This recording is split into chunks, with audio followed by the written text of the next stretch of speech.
they like to write things on the scoreboard for certain players and teams. And personally, I've never really understood it. So I think we should just write 0 for 1 fly out to center and just let the game play out like the rest of the teams do in the league. But it's not my business. My job's to win games for the Brewers on the field, and whatever they want to write on the scoreboard, I guess they can write on the scoreboard. Hey, everybody, and welcome to episode number 203 of the Chris Rose Rotation, a production of John Boy Media, and we have a return guest. You know him. You love him. He's a former National League MVP.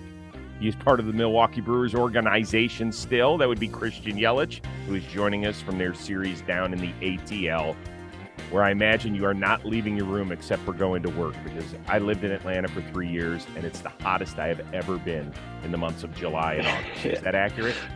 I think it's supposed to be 100 all 3 days we're here, like 98 to 100, which will be nice. It'll be nice at night tonight. Yeah, tonight will be nice, but I think that Sunday day game is not going to be as nice, I don't think. Oh, God. Sunday day game? Tough. Yeah. Okay. It's going to be hot. Are you a guy that on the road, I mean, I know you're 10 years in and we got a lot to discuss with that, but are you one of those guys that likes to walk around a city? Yeah, more so now than when I was younger. When I was younger, I had to sleep all the time, and now I'm up a little bit earlier, so get out, walk around, get a coffee, explore. I did it when we were in Toronto this year. I did it, which was actually really nice because like your phone just didn't work when you left the hotel. So it's just like you could just cruise around and just go missing for a few hours. It's like, oh yeah, sorry, I'm in Canada, my phone doesn't work. If anybody's trying to reach you. So once you got to the stadium or back to the hotel, obviously you get service. But I enjoyed walking around Toronto a lot this year. Did you go by yourself? Yeah, solo. And what'd you do? Did you I explore? just walked around, went to lunch, hung out. I don't know, just cruised around. I hadn't been to Toronto since 2015, so it'd been a little while. So I was like, that's a pretty nice city. And then played a bunch of night games there. So cruised around. I think ended up in I might actually walk into is there like the Hockey Hall of Fame there? Maybe I went to like some hockey. I went to like a hockey. I walked into like this hockey place on accident. I think I might have walked into the Hockey Hall of Fame. It's like, oh, what's on accident? Like, oops. Yeah, I didn't know what it was. And then it looked kind of cool. And it looked kind of cool. And then I actually was kind of looking for directions back because you couldn't just like GPS it on your phone because it didn't work. So you had to ask people like, hey, where's this hotel at? And I think I might have walked. I might have been with Brasso at that time. I was with Brasso that day. And then the day after, I walked around by myself. Well, Brasso, he sounds Canadian. I don't know if he is, but it sounds Canadian. I don't know. It might be French, maybe. Brasso. Oh, Canadian. Yeah, maybe Canadian. French Canadian. I don't know. French Canadian. Yeah. Did people in Toronto recognize you? We got a few people said hello. Yeah, for a little bit. Which is fine. I don't ever mind. But yeah, I mean, it's a pretty big baseball town, no? Just because, obviously hockey's first up there, I would imagine. But the Jays, people follow the Jays pretty close. Those games are always packed. It's a good time. Okay, you've been in Milwaukee now since 2018, right? Mm-hmm. 2018. What is it like? Do you go to a grocery store? No, not anymore. I used to do like whatever. I could do whatever there and not get recognized for like my first like 3 months there. And then it's not so much anymore, but it's okay. It's part of it. I don't really mind. It's all good. But the days of flying under the radar are probably gone for the most part in Milwaukee or Wisconsin, but it's all good. I know it's all good, but still, like, do you go out to dinner?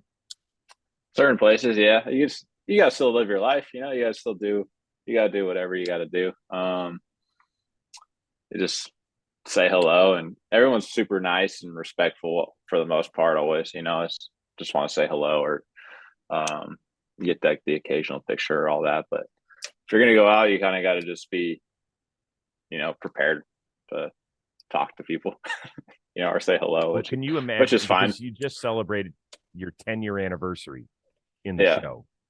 If I had told you 10 years ago that you wouldn't be able to leave your crib in Milwaukee without being hounded, you would have said what?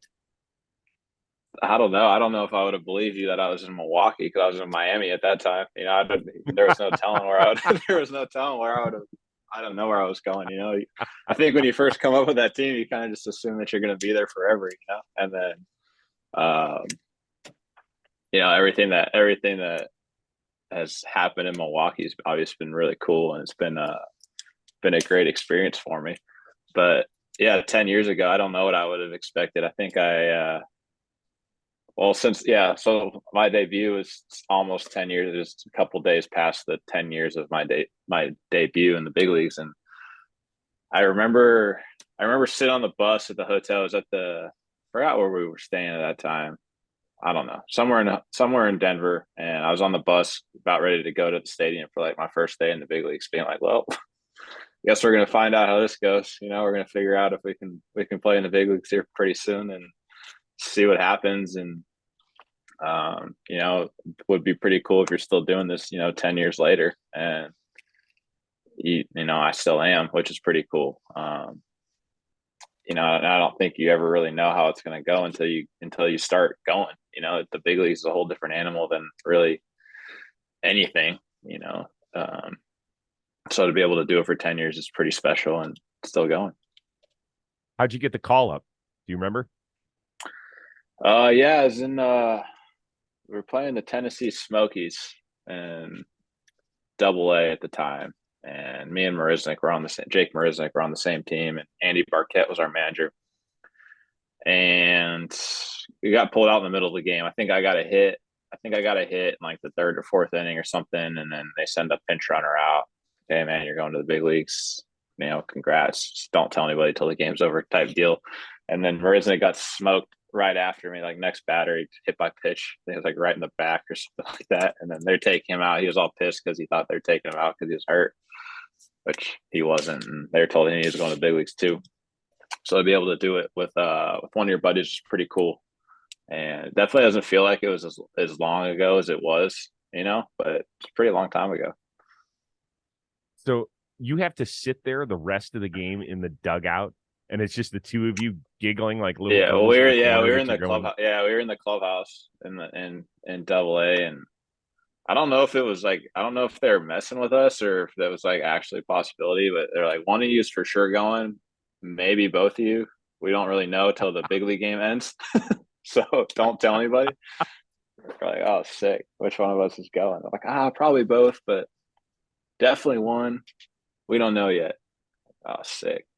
So we had to like wonder for a couple hours whether or not we were both going or one of us was going. And then obviously we both ended up going, and it was a cool day. You have the whole sleep for an hour and a half, 2 hours before you're on your early morning flight, and you get into the city, and it was just it was a fun time, man. It was really cool, and just something that it's something that you've worked your whole life for. To that point, is to make it to the big leagues and get to experience being a Major League Baseball player. So everything that goes into that, it's a fun day, and getting to see all the young kids that we call them now. It's cool to see because you can kind of relate to how they felt, or you remember back when that was you, and just seeing how like new everything is and cool, and you go to new stadiums and first time on the plane and the hotels and all that, you kind of see how excited they all get, and it helps you out. It keeps it's a good reminder of kind of like where it all began. And not that I'm old by any means, but it keeps you young in a sense, so keeps things fresh. You're old.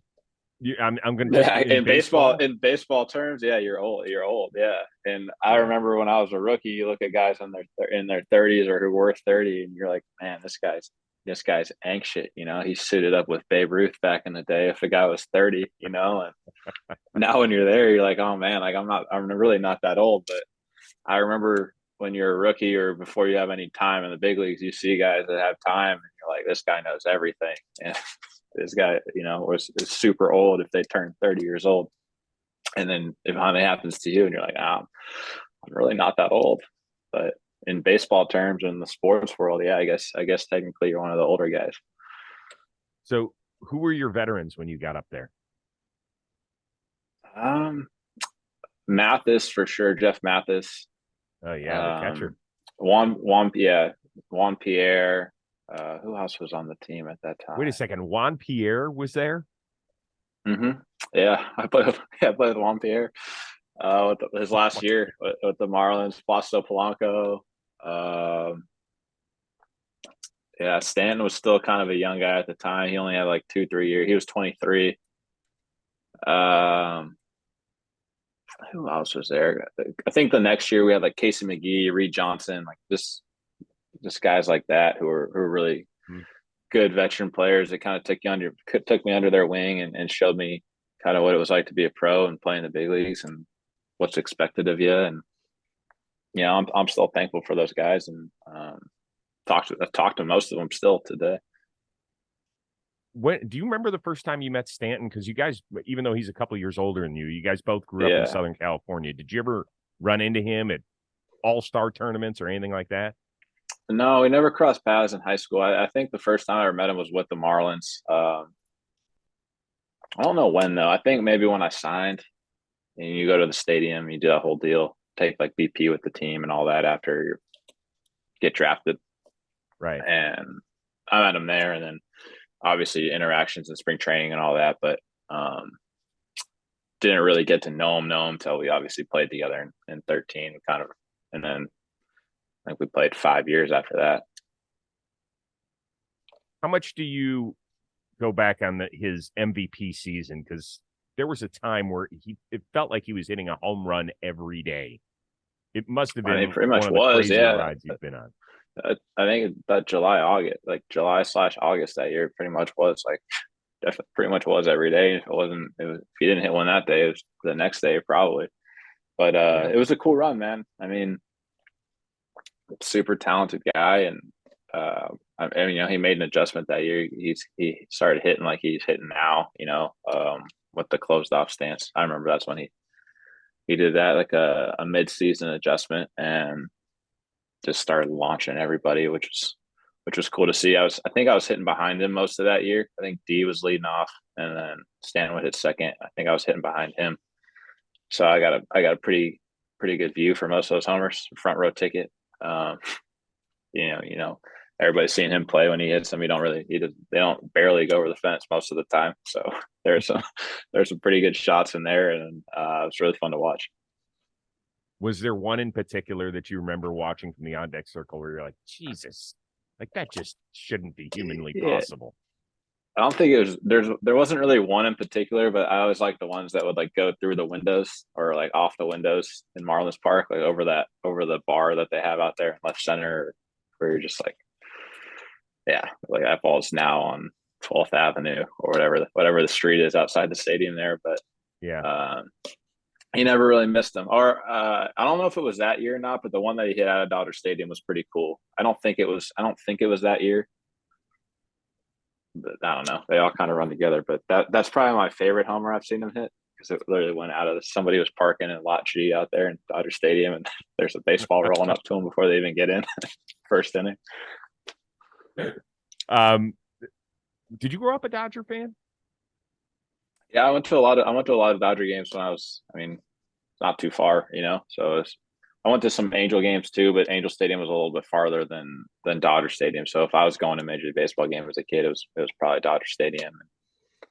Yeah, it was pretty cool. I remember going to like travel ball or like all-star tournament games or whatever was going on, like going from the game like straight to Dodger Stadium, changing in the parking lot, like out of your uni into like regular clothes to go watch the game. And yeah, it was cool. It was really, really cool. Who was your dude growing up? Who'd you pretend to be? I don't know if I pretend to be, and I think Sean Green was playing there at the time. Mm-hmm. Good one. Yeah, he was left-handed hitting outfielder, which I didn't really play outfield at that time. But who else was on the Dodgers at that time? Eric Karros, Sean Green, Gagne was there. Yeah, so I remember watching all those guys. I don't remember which teams they were playing when I went to go to the games, but I remember I went to quite a few Dodger games. Hey, it's July. I know you're swamped. I know you're busy. You got things going on. You have to take your kids all over the place. You want to get the extra 9 holes of golf in. You want to head to the beach, do whatever. You know what that means? You don't have time to cook a perfect meal, but that's okay because you can take a bite out of summer thanks to our friends at HelloFresh. From chef-crafted seasonal recipes to their new fresh and fit summer menu, HelloFresh brings flavor right to your door. Of course, it is peak summertime. You don't have time to go shopping. It's not a big deal because HelloFresh has the ingredients. They travel from the farm right to your door in less than 7 days for quality you can taste. And did you know that HelloFresh offers more than just delicious dinners? It's now easier than ever to skip that extra grocery store run by adding snacks, sides, and more to your weekly order. Simply shop HelloFresh Market. Take your pick from a curated selection of over 100 items. So make your home the hangout place this summer with crowd-pleasing eats. From a backyard bratwurst bar to tangy key lime pie, HelloFresh Market makes summer entertaining a cinch. Featuring quality proteins, fresh produce, plans for many lifestyles, it's no wonder why HelloFresh is America's #1 meal kit. I love it because it comes right to your door. It's easy to make. You don't have to sit there and look at your spouse or your significant other and say, what are we doing for dinner tonight? That is the worst feeling because you want to blame that person. They want to blame you. Nothing but love and hugs and great food at HelloFresh. So head on over to HelloFresh.com/rotation50. Use that code rotation50 for 50% off plus free shipping. That is HelloFresh.com/rotation50. Use the code rotation50. You're going to get half off plus free shipping. It's good for your belly. You ended up being a high pick of the Marlins, but you had committed to the U, right? Yeah. Yeah, originally, so I guess I was going to Miami either way. It would have been a cool experience. I actually, at the time, I thought I was going to college when I committed. I didn't think I was going to be that high of a draft guy. So when I did make my college commitment, I took it pretty serious because, I actually thought I was going to school for sure, and then played well enough. Like the end, like I don't remember what it was. Maybe my junior year or beginning of senior year, I did well at something, and then that kind of kicked off like the draft attention, and then just kind of kept playing well and did well at the workouts and stuff like that. But I never was a Team USA guy in high school. Like I definitely got cut from that. Never was like a perfect game All-American guy. Definitely got cut from that. Area codes, I played a little bit. I played half the time, but definitely wasn't like one of the guys that people were stoked to go see. I don't think on that team, because we had a lot of really good players, I think, on that team. And so at the time, I was like, I'm going to college because all the guys that were getting the first round attention were Team USA, perfect game All-American guys. The standout area code guys. Like I was never one of those guys. Like I was never a great real showcase player. Like when the game started, I could always play. But if like you were going to look at like pure tools, like I don't think I had anything at the time that really jumped off the page. I could do a little bit of everything, but I didn't really have one where you're like, oh shit. So what, you weren't fast back then? I was pretty fast, but I wasn't like the fastest. I wasn't running like a 6.2 60 or anything where people were like, "Oh my god, this is unbelievable." Like I still was fast, but I wasn't the fastest. And like I took good batting practices, but I wasn't the guy launching the ball 450 feet. And then I definitely didn't throw the best. But when the game started, I could always get hit. Like I always played well in the games when they would start. You can just play. But as far as like tools would go, like I was tall, lanky, skinny kid that didn't throw great. I ran okay, and I didn't hit. I had a good swing, but so I had a hit tool probably, but that was really what I was working with. And then the game starts, and you can play the game, but it's in a showcase format. It's a little tougher, So who else? Like who were the studs that were in your age group at the time? You were like, we had some pretty good players. Who were they? I mean, that's when Bryce was in that draft class, Harper. Oh So yeah, he I was guess he's all pretty right. good one. Yeah, he was Yeah. decent. But he was at I think he was at the one. It was at the Urban Youth Academy in Compton there. Uh-huh. At that's the day that I played really well at that day, and I think he was there, and that's the first time I'd seen him play, and he hit every ball in batting practice like a home run, and then the game started, and he hit a homer his first at bat. Like, I was like, this guy's unbelievable, and he think he was a freshman at the time. I think he was a freshman at the time. This is the best player I've ever seen, and that was before like he was Bryce Harper, and then like shortly after that it was Bryce Harper, and like the whole draft hype started, and talking about him going 1-1 and all that. But that was, I think he was like 15 at the time, 16 at the time. So um, it's crazy from then till obviously what he's done in the big leagues now. But and then Manny Machado was in that draft class, and Jameson Tyon. So a lot of really good players, that came through there. They were definitely way better than I was in high school. So just it's kind of crazy seeing like those guys. I play with Nolan Arenado, and we were on the same like travel ball team and all that. So it's cool like seeing all those guys from high school or super young, and like you're still crossing paths with them all this time later. That's amazing. That's it. Did Harper have a beard at 15? He probably could have grown one. I don't remember. I mean, maybe he was man, he was impressive. He was really, really, really good at that. He's still really good, obviously, but at that age, I was like, yeah, it was definitely like the best high school player I think I'd seen at the time. Like this, we're not the same, man.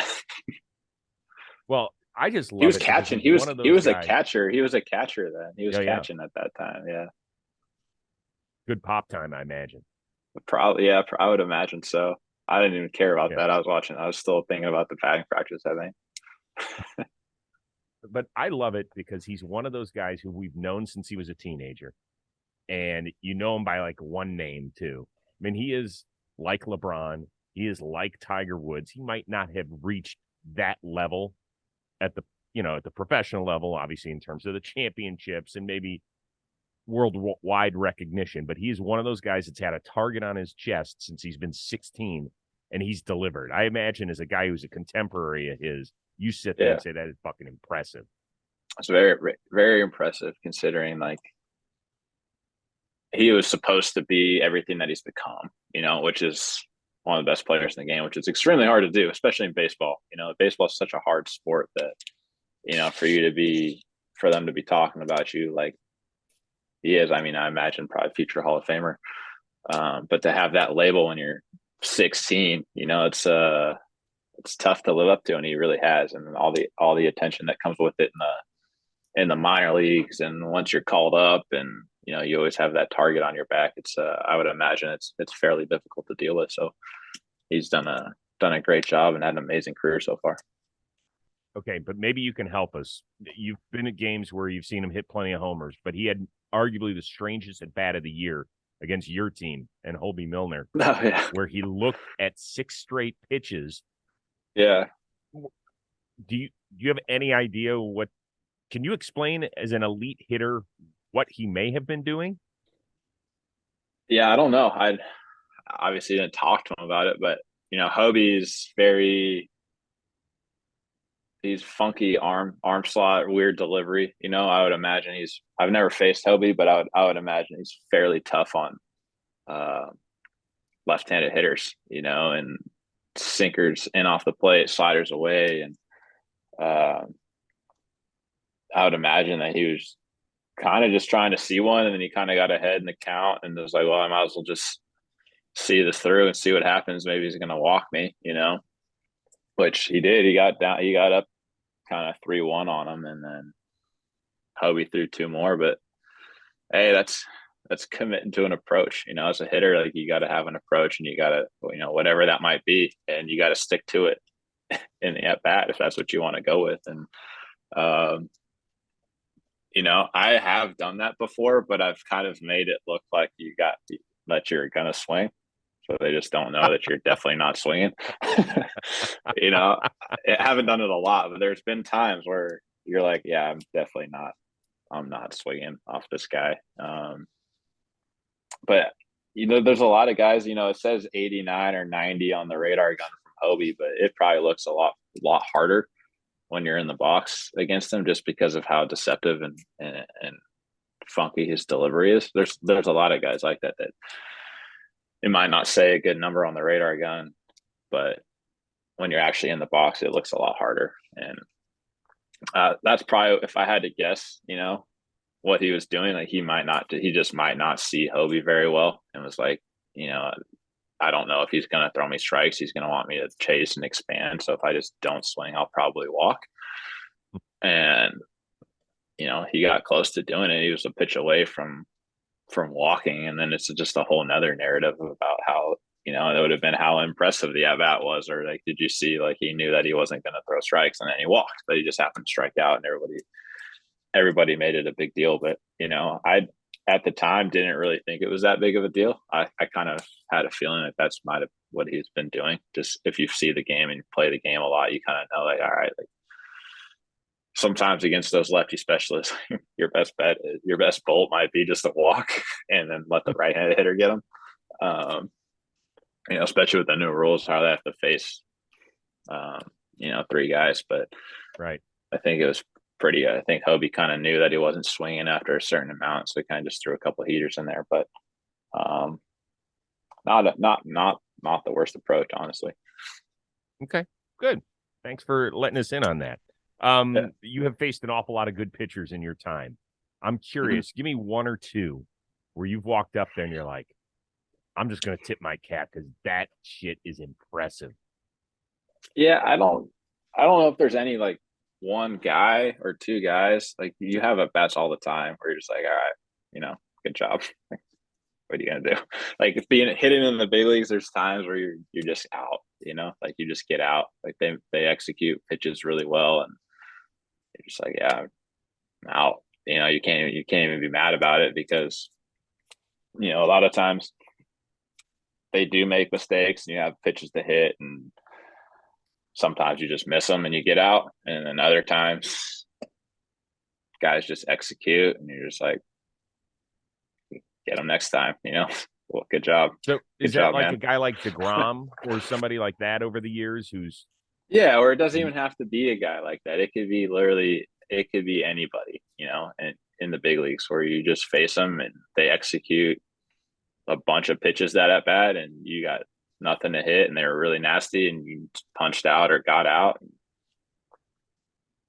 Just like, well, that's hitting in the big leagues. Get them next time, You have those at bats sometimes. It doesn't happen all the time. There's, they make mistakes like anybody else, but they're also going to execute sometimes. And as a hitter, it's just like, all right, sweet, good job, go get them, go play defense, try again next time.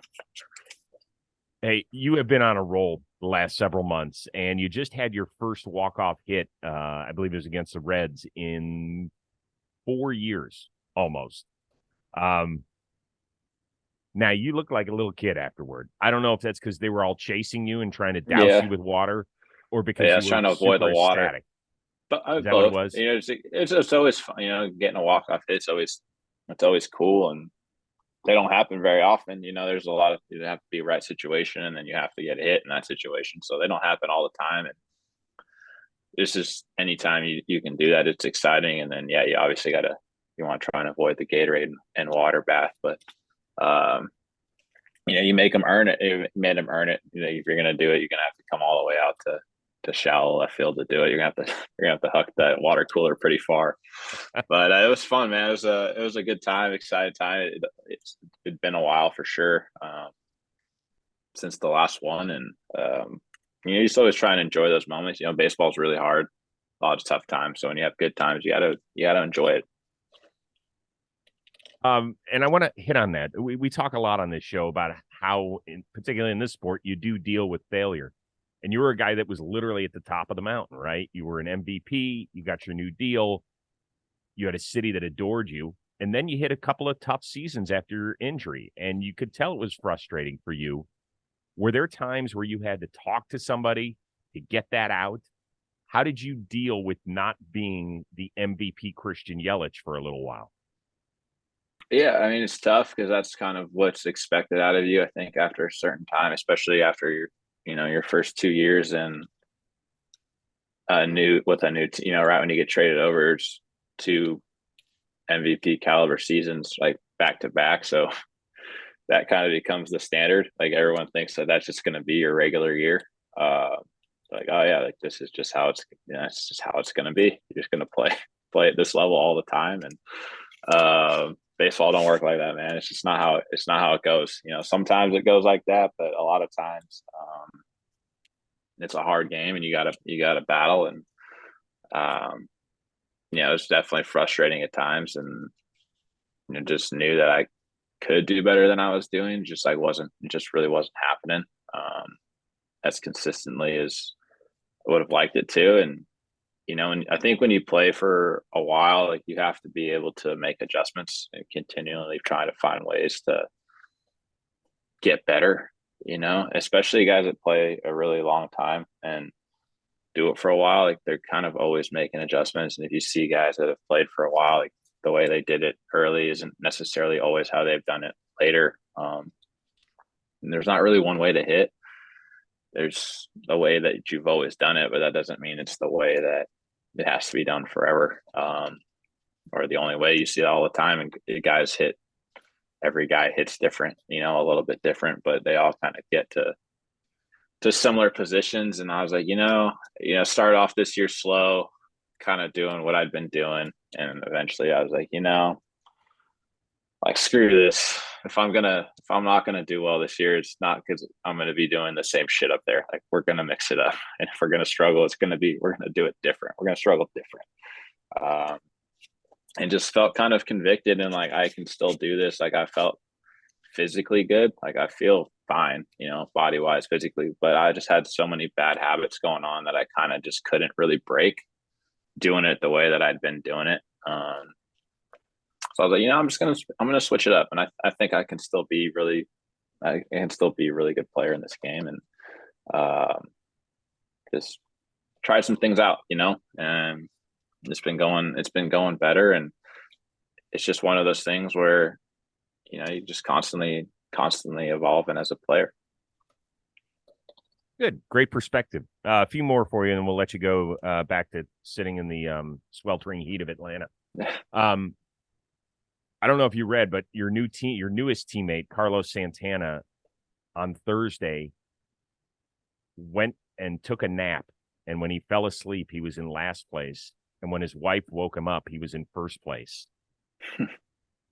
Is that the best baseball dream that you can have, do you think? It's gotta be a pretty good one. That's how I got traded. I was asleep when I got traded, I think.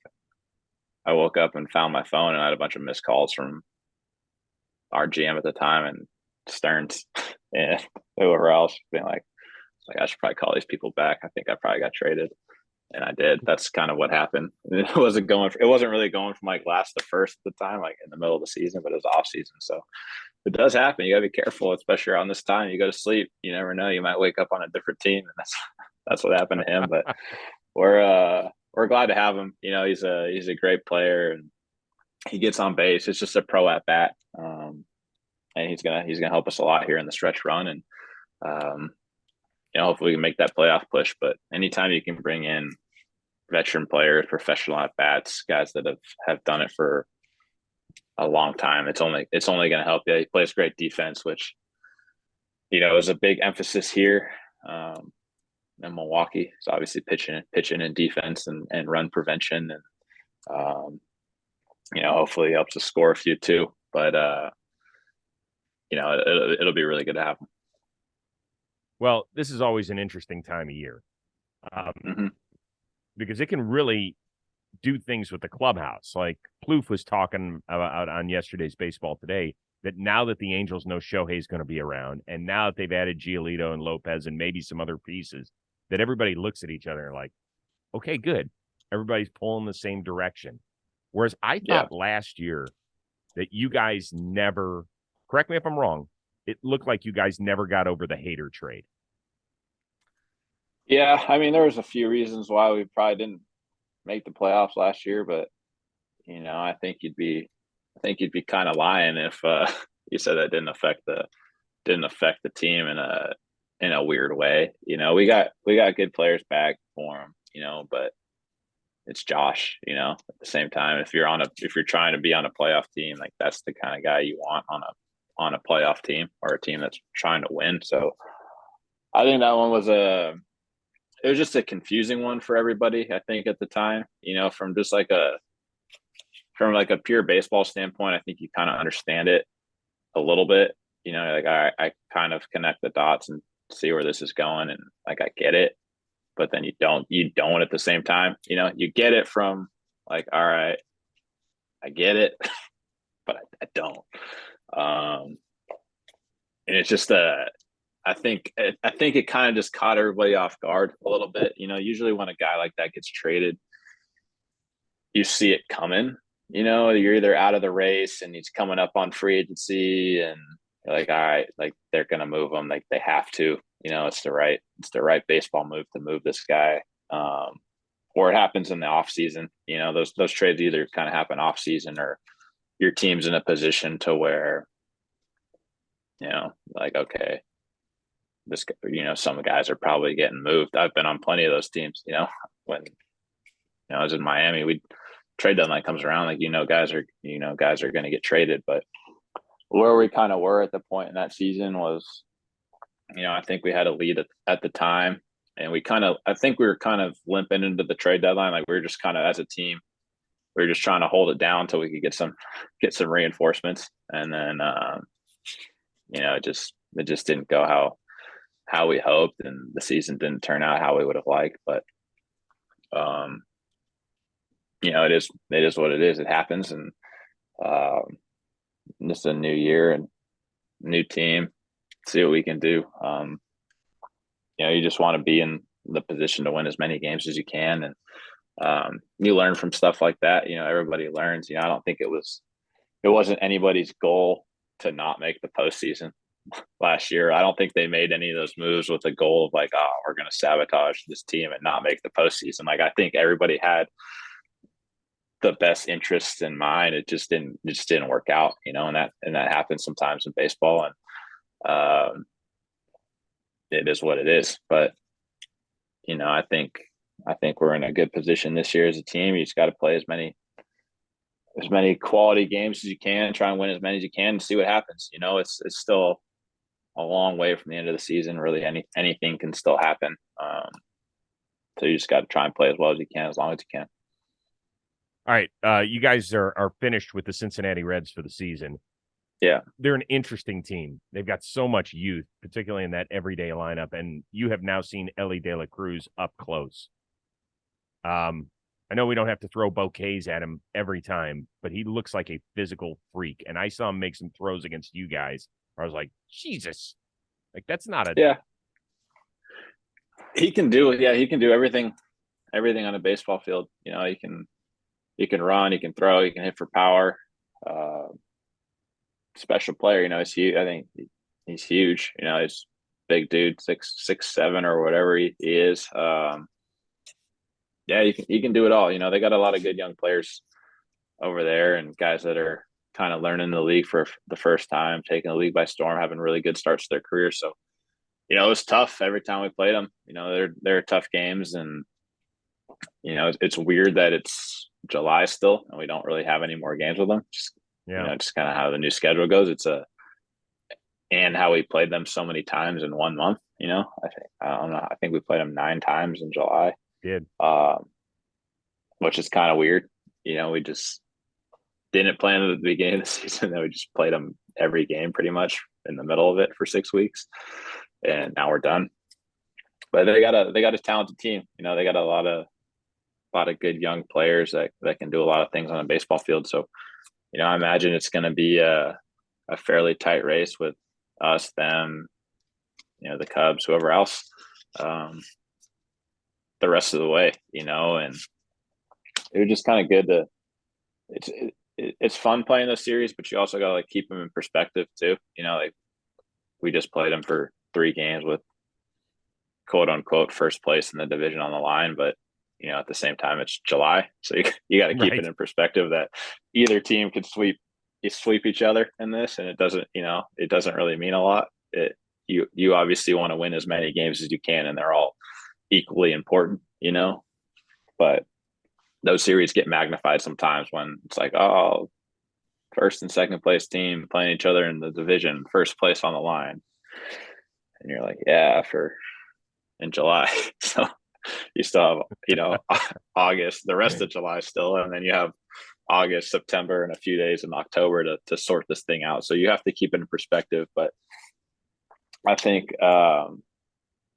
winning those series, like winning those season series, is obviously significant now because of how the tiebreaker works. So you do want to win those season series, and you're trying to win those games just as much as you are any other game. We're trying to win tonight just as bad as we were against them. It's just those series get built up sometimes, but they're a great young team. They got a bright future for sure with some really good players, and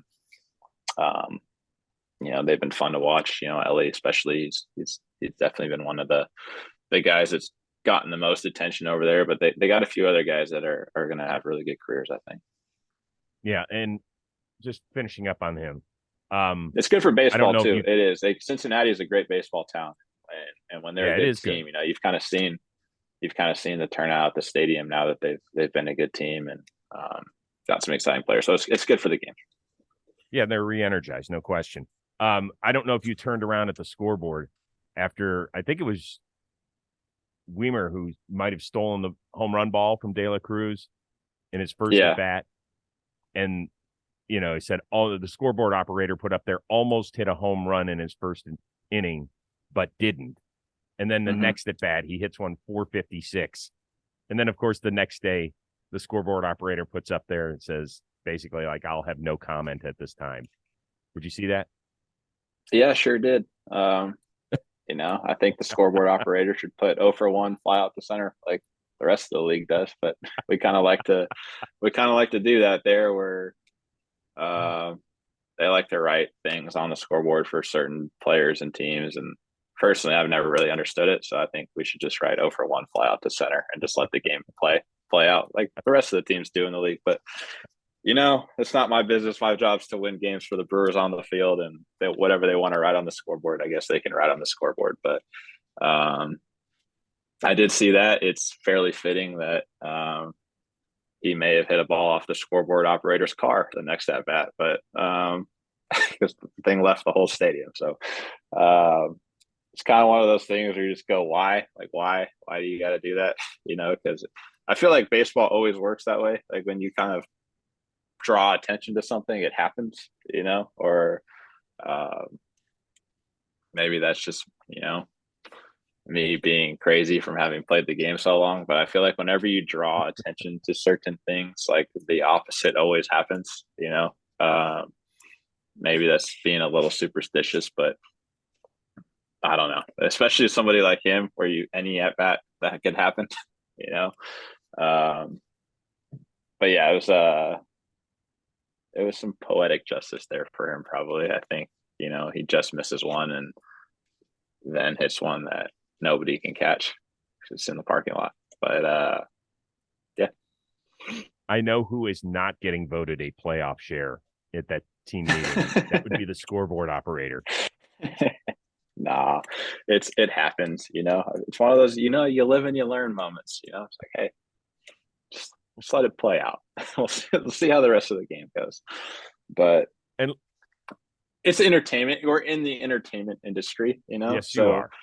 You want fans to come to the game and have a good time and get a laugh and enjoy their experience at the ballpark. So I understand. Like I get why they did that. It's after all, it's the entertainment business. People are coming out with their friends and families to have a good time, a good night at the ballpark, and it's friendly banter between the Brewers and the Reds and the Brewers and Reds fans and all that type deal. But when you're actually playing the game and trying to decide who wins and loses, you're like, hey, like let's put that after the game, or something like that. Because you just always feel like that's gonna happen. Like whenever you write something like that on the scoreboard, like I would have put all my chips on a homer at some point after that.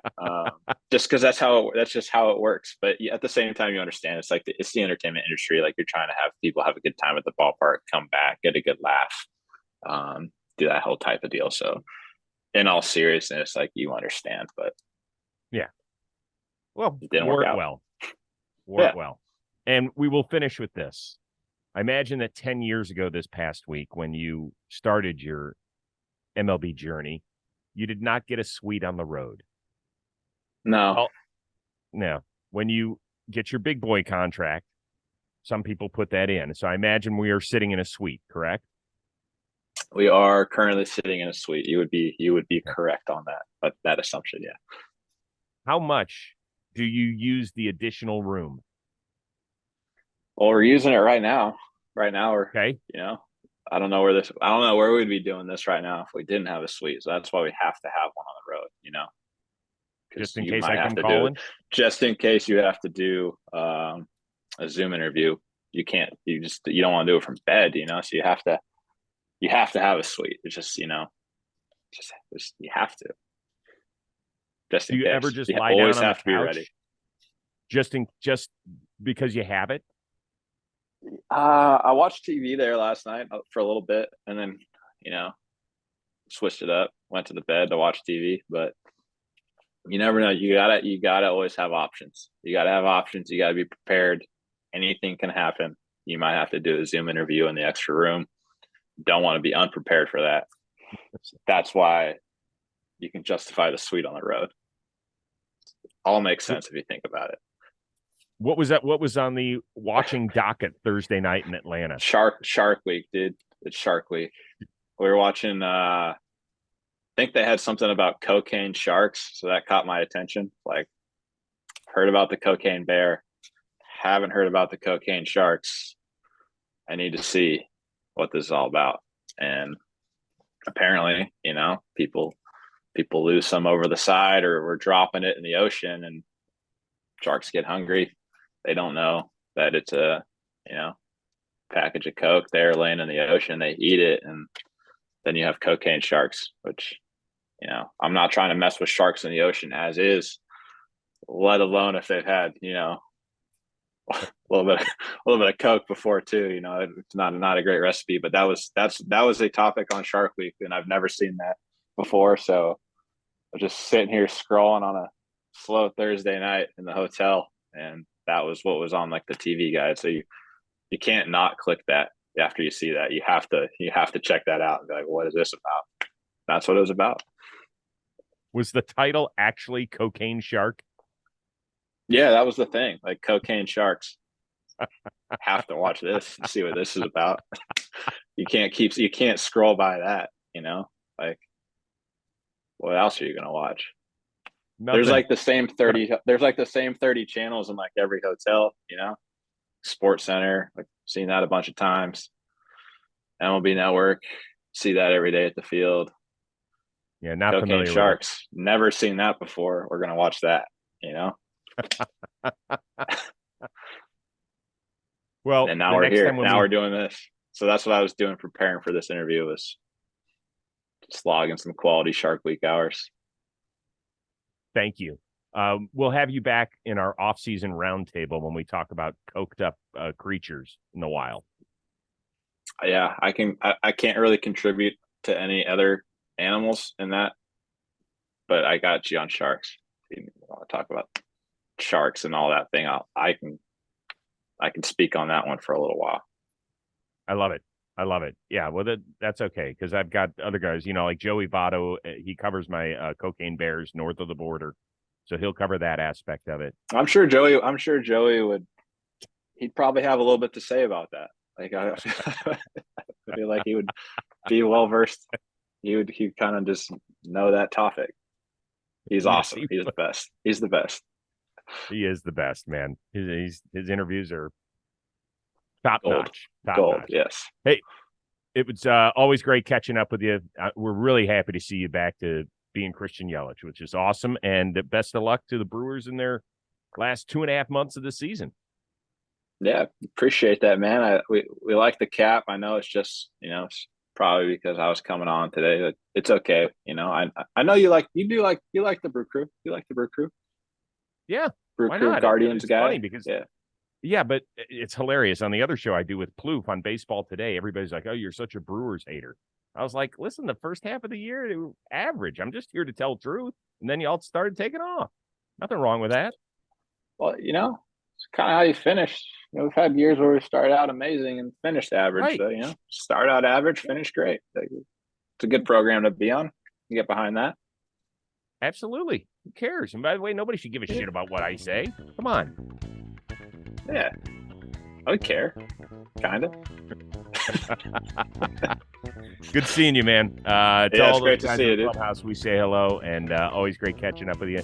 Appreciate the time, and give us the next update on the cocaine shark the next time we see you, okay? We'll see what we can do. Appreciate it. It's good to see For you, our man. one-of-a-kind producer, Robbie Scirocco, our amazing summer intern, Alden Stone, and Brewers' former league MVP, Christian Yelich, your cocaine shark expert. I am Chris Rose. We will see you next time here on the Chris Rose Rotation, a production of John Boy Media.